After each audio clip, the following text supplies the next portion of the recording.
Hello guys, welcome to Tech Design. Please subscribe to my channel and share my videos as well as hit a like button.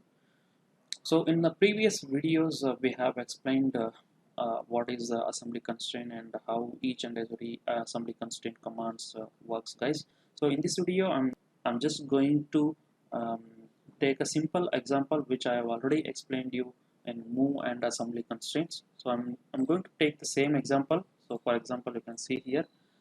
This is my example.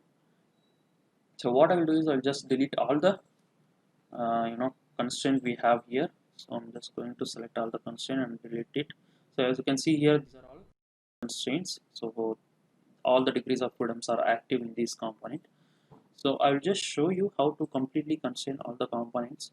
So in that case, what we have to do is as soon as you open this, we have a main body which you need to fix that. Until and unless you fix this, the other components will not be constrained. So what I will do is I'll just go to assembly constraint and fix any one component. It should be done. So otherwise it will not work. So I'm just going to fix this and I'll click OK. As soon as you fix the fix command, the icon will come here and you can check the number of degrees of freedom and they are completely restricted. So what we have to do is just switch on the cover. So I want to completely constrain this cover. Sorry about the disturbance, guys. So what I will do is I'll just go to assembly constraints.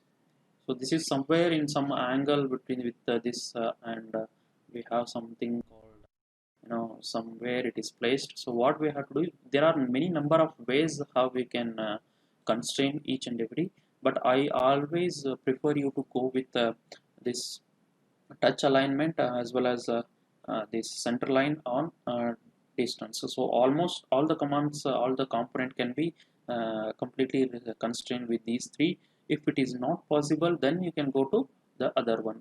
So always select align lock for bolt and washer as well as some nuts. So what I'll do is I'll just go to touch and align. So in order to touch, make it touch. So what I'll do is I'll just select this face and I'll just select this. So when you select these two faces, those two are now aligned. You can see here those two faces are completely aligned. So those just they are just aligned, but they're not completely properly placed. So in that case, what you have to do is you can see there is an axis to axis. So what I'll do is I'll just give this axis to the proper axis. So I think this will come here. So let us select this component, this circle, and let's select this. So now you can see here the component has came and placed here.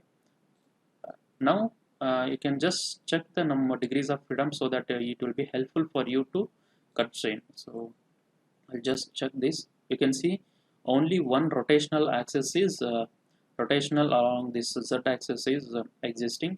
So now what I will do is I'll just go to constraint. How you can constrain the rotation. For example, just refresh this in order to delete.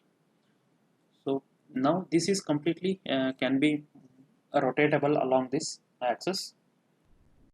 Move command and you will come to know how this is actually working.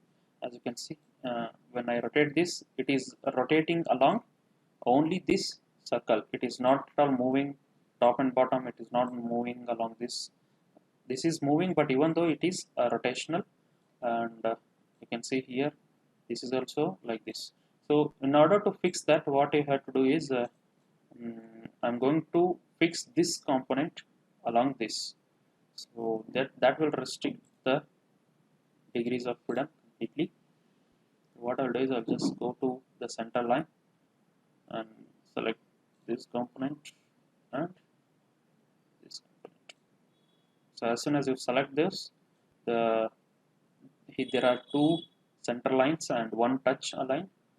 Click OK. Now you can see here this is fully constrained, and the black dot will make it as fully constrained. You can check the degrees of freedom. There are no degrees active. So this is how the guys you need to constrain each and every components. So now we have is bolt.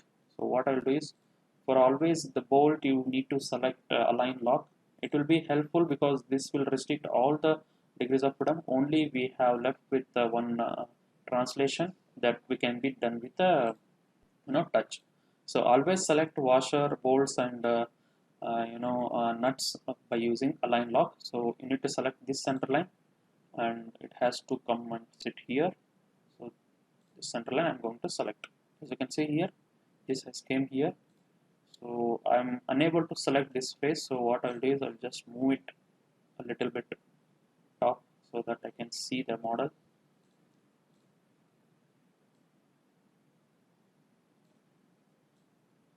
Okay, this has came up. Now just check the degrees of freedom of the bolt. Now show degrees of freedom. On this axis there is a movement. So other all the degrees of freedom are rested. So how we can fix this? So there are many ways how we can restrict this movement. You can go to assembly constraint, and we have a touch.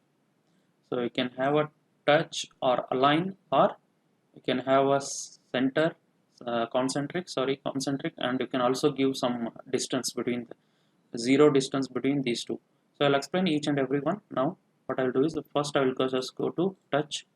So what I will do is I will just touch these two faces, this face with this face. So now it is completely constrained. See, I'll do Ctrl Z, and the next method is biconcentric. So there is a concentricity between this and this. So it will be completely constrained. So I'll do Ctrl Z, and we can also give some distance between these two faces as a 0. So I'll just go to distance and select this face and the bottom face, and there is a 5.67 some distance. We can give 0, click OK. So this will be completely constrained. So it depends on how you give the constraints, and there is no completely rule that you have to constrain like this and you have to give some distance.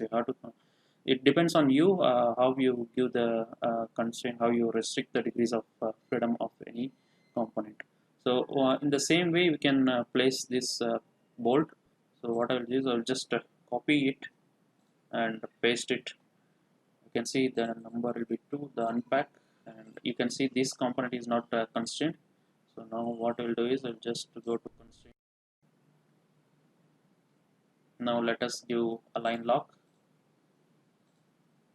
and select your component, and this is another component. As you can see, this is come and sit here, but there is a one translation still pending on this. You can see here it is not fully constrained, so that is along along Z axis. So I'll just move it in order to show you. So you can see it is moving. Now we can select any of the constraint and make it fully restrict all the degrees of the freedom. I'll just give touch between this and this face. So as you can see here, this is fully constrained. So like this, you can directly copy the components and place it all over this holes, and you can able to check the constraint whether it is fully or partially constrained over here. Or else if you are confused with this, and you can just directly go and right click here and check the number of degrees of freedom, and on the shown arrow you can just fix the degrees of freedom. You can restrict the degrees of freedom. Thank you guys. Hope you enjoyed this series of videos on assembly constraint. I'll just come up with some other difficult examples as well. Please stay tuned and subscribe to my channel and hit the like button as well as share my videos. Thank you.